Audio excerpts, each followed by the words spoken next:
কিছু ভুল প্রথা থেকে বিরত থাকুন।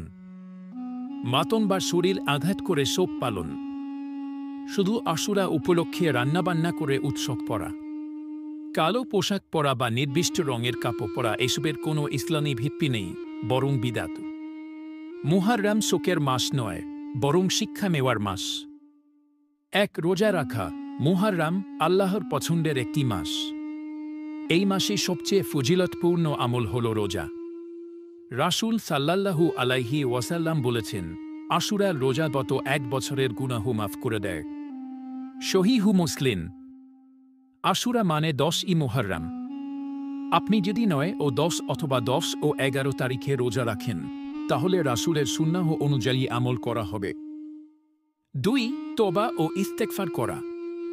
মুহররম মাস আত্মশুদ্ধির সময়। এ মাসে বেশি করে ইস্তেগফার করুন, গুনাহ থেকে বিরত থাকুন, দোয়া ও নফল ইবাদতে মনোযোগ দিন। 3 সদকা ও দান।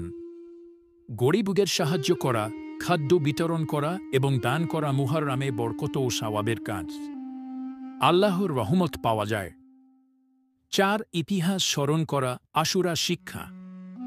আশুরা দিবসে হযরত মূসা আলাইহিস সালাম ও তার উম্মতকে ফেরাউনের কবল থেকে মুক্তি দেয়া হয়েছিল। এই দিনেই কারবালার মর্মান্তিক ঘটনা ঘটে। হযরত ইমাম হুসাইন রাদিয়াল্লাহু তাআলা আনহু শহীদ হন। তবে এই ঘটনায় দুঃখ প্রকাশ করা উচিত, কিন্তু মনে রাখবেন, মাতম করা, শরীর আঘাত করা এসব ইসলামসম্মত নয়। 5 নফল নামাজ। এই মাসে বেশি বেশি নফল সালাত আদায় করা এবং কোরআন তেলাওয়াত করা উত্তম। চলুন এই বরকতময় মাসটি কাজে লাগাই, আত্মশুদ্ধির পথে এগিয়ে যাই। আল্লাহ আমাদের কবুল করুন।